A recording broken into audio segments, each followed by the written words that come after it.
Akhir 2025 kemarin ditutup dengan perasaan duka. Korban berjatuhan akibat bencana yang sebenarnya udah bisa kita duga. Banjir dan longsor di Sumatera adalah salah satunya. Data BNPB per 16 Januari 2026 mencatat korban meninggal sebanyak 1.189 jiwa, 141 orang hilang, dan 195.542 orang mengungsi. Gara-gara bencana, infrastruktur dan rumah warga rusak parah. Harga bahan pokok meningkat, korban-korban kelaparan karena pasokan bantuan sulit dijangkau, belum lagi ancaman penyakit. Bagi masyarakat terdampak. Dan di balik semua itu, ada satu pertanyaan yang gak bisa terus kita hindari. Ini murni bencana alam atau ada peran manusia di belakangnya? Karena kalau kita tarik ke belakang, muaranya mengarah ke satu hal yang sama, deforestasi dan degradasi hutan.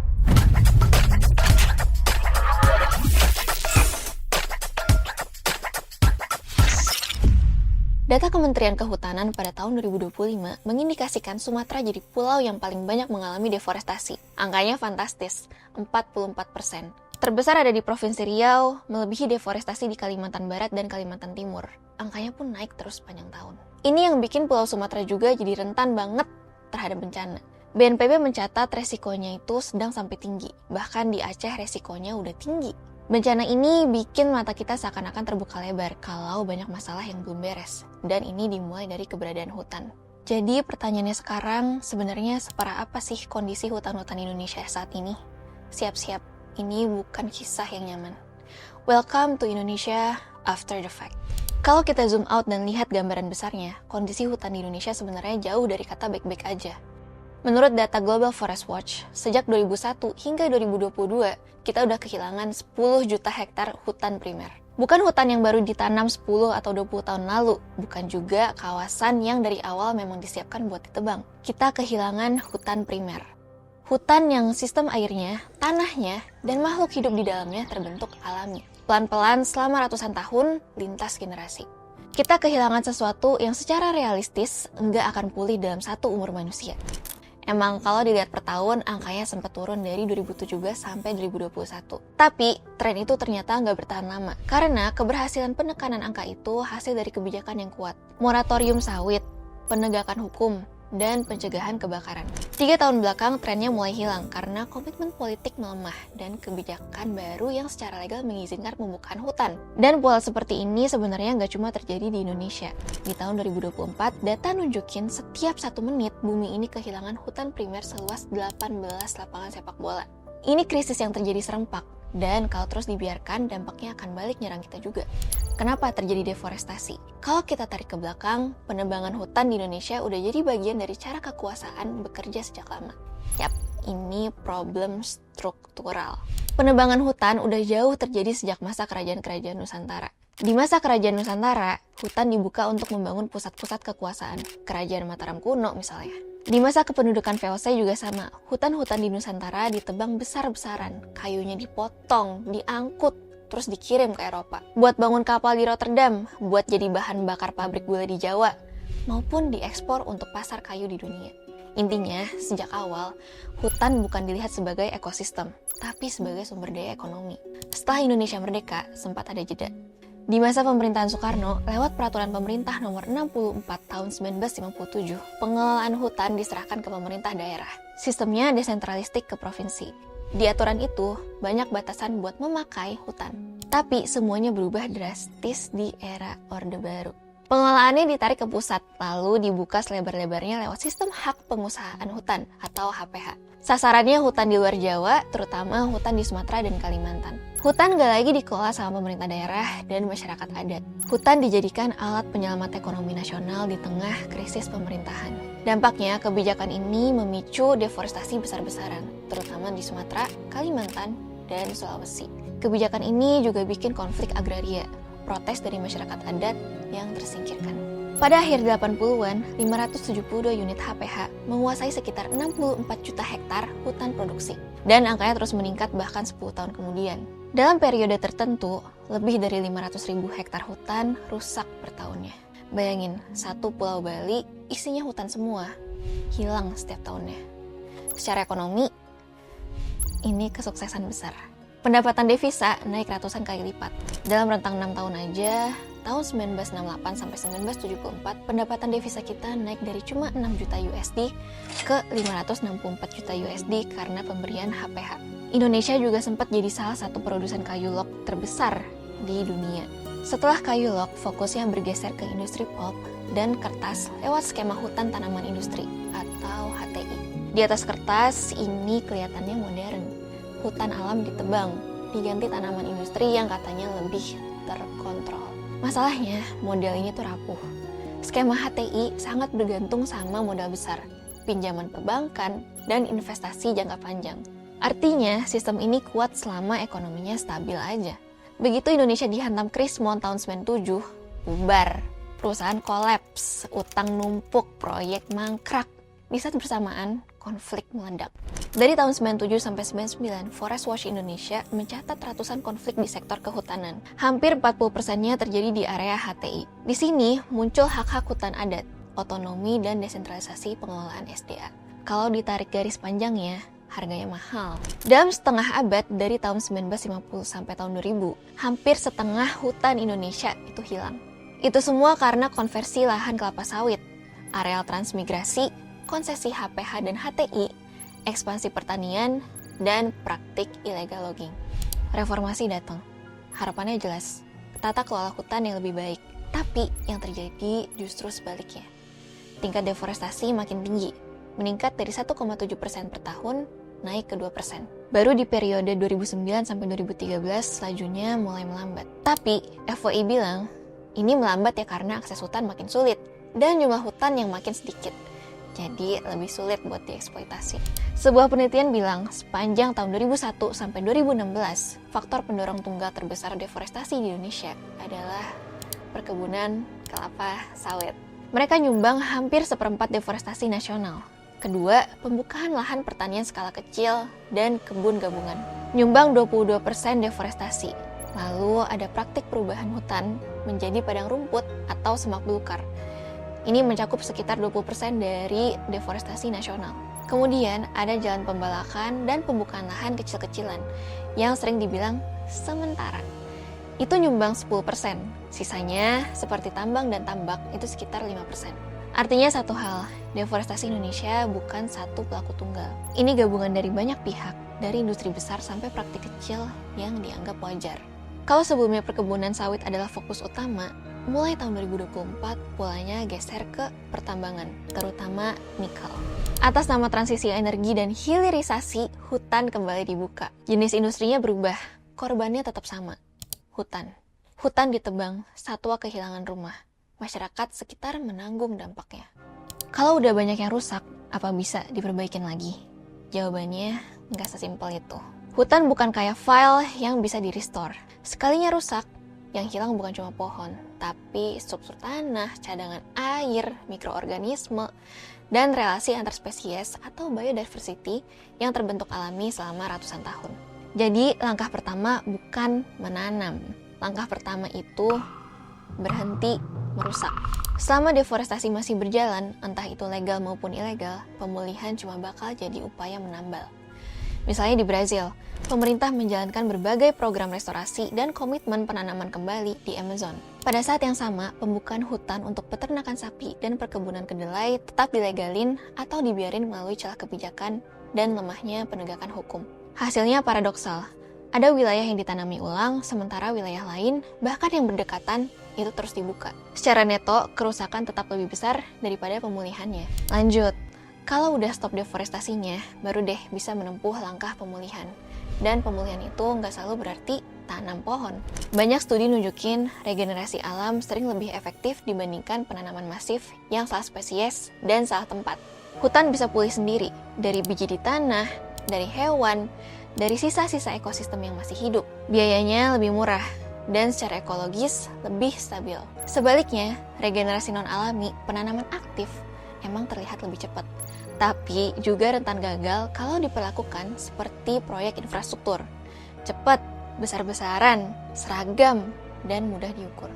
Monokultur ditanam atas nama hutan, padahal hutan bukan sekedar kumpulan pohon-pohon aja. Ada relasi keanekaragaman hayati yang saling mempengaruhi. Contoh kasus Tiongkok.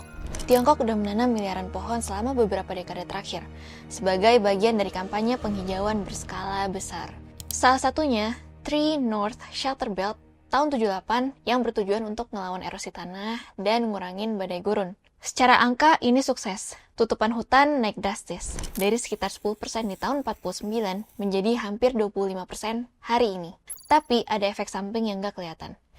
Studi terbaru nunjukin, penanaman pohon skala masif ini mengubah siklus air alami. Evapotranspirasi meningkat. Di beberapa wilayah, ketersediaan air justru menurun. Padang rumput yang diubah menjadi hutan memang menahan gurunifikasi, tapi juga ganggu neraca air lokal. Sumber daya air jadi berkurang. Apa yang dilakukan Tiongkok nggak bisa dibilang sepenuhnya gagal. Tapi dari kasus mereka, kita jadi belajar satu hal. Asal tanam-tanam pohon tanpa paham ekosistem bisa nyiptain masalah lainnya. Contoh sebaliknya datang dari Costa Rica.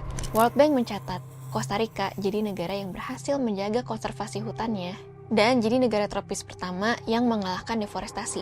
Bahkan, Costa Rica sampai dapat penghargaan dari PBB. Hutan hujan tropisnya yang kaya akan keanekaragaman hayati sekarang meliputi hampir 60% wilayah negara itu, setelah pernah menyusut hingga serendah 40% di tahun 1987. Mereka pakai program Payment of Environmental Services yang ngasih insentif ke pemilik lahan buat menjaga memulihkan hutan, bukan cuma menanam pohon doang. Program ini pakai skema ekonomi, jadi masyarakat lokal punya alasan finansial buat menjaga hutan. Korea juga sama, setelah Perang Korea, hutannya banyak yang hancur. Banyak erosi tanah dan banjir. Pemerintah Korea Selatan lalu meluncurkan salah satu kampanye reboisasi paling ambisius di dunia yang mendorong keterlibatan masyarakat dan kebijakan pemerintah. Setelah tahun 1960-an, lebih dari 11 miliar pohon ditanam sebagai bagian dari strategi nasional untuk memulihkan hutan. Pemerintah memberikan insentif keuangan kepada petani dan pemilik lahan untuk melindungi dan melakukan reboisasi lahan. Costa Rica dan Korea Selatan sama-sama menyesuaikan ekosistem dan melibatkan manusia. Yes, pemulihan hutan bukan soal seberapa banyak pohon yang ditanam, tapi soal di mana, untuk apa, oleh siapa, dan untuk kepentingan siapa. Kalau hutan terus diperlakukan sebagai objek proyek, bukan sebagai ekosistem hidup, kita cuma akan mengulang siklus yang sama. Hutan itu penting bukan cuma secara ekologis, tapi juga secara ekonomi dan sosial. Secara ekonomi, hutan memang menghasilkan. Penelitian FWI tahun 2020 mencatat sektor kehutanan dan penebangan kayu berkontribusi belasan triliun rupiah ke PDB nasional setiap kuartal. Di tahun 2019 aja kontribusinya mencapai puluhan triliun rupiah. Terrealisasi sebesar 61% dari total target sektor lingkungan hidup dan kehutanan. Tapi di data yang sama, FWI juga menunjukkan satu pola yang konsisten. Kontribusi ekonomi itu berjalan seiring dengan meningkatnya deforestasi. Dengan kata lain, pertumbuhan ekonominya dibayar dengan hilangnya hutan. Industri berbasis hutan, logging, HTI, perkebunan, sampai industri hilir juga menyerap tenaga kerja. Mulai dari buruh tebang, sopir, pekerja pabrik, sampai tenaga administrasi. Di banyak daerah terpencil, industri berbasis hutan bahkan jadi satu-satunya sumber ekonomi formal yang tersedia. Dan disinilah dilema itu muncul. Kita mau prioritasin yang mana? Masalahnya, kalau eksploitasi dibiarkan terus tanpa pemulihan, tagihannya jauh lebih mahal.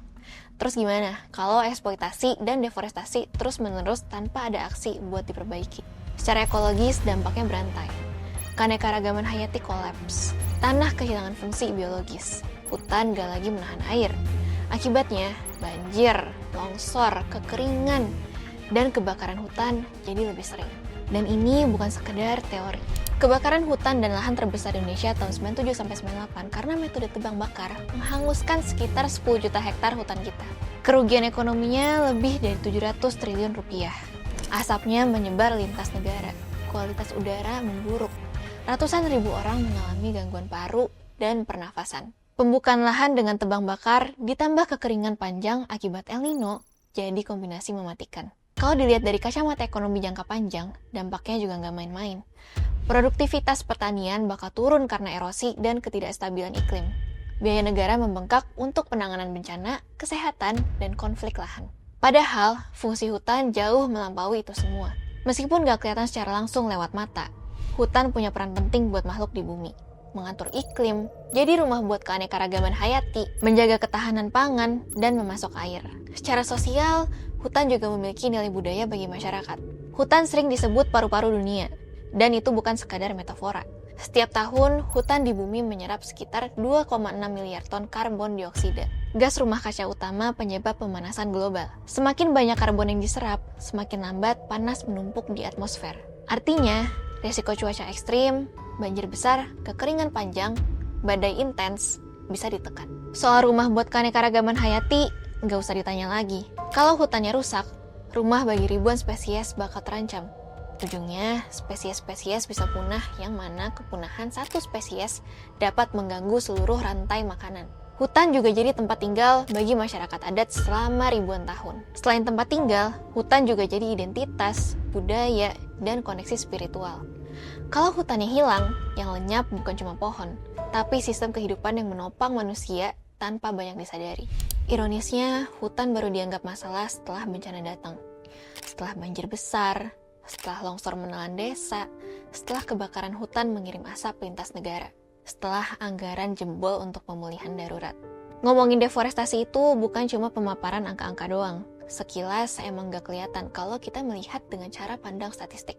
Tapi ketika kerusakannya udah kita rasain, baru deh tuh kita sadar kalau ada lingkungan yang harus kita jaga.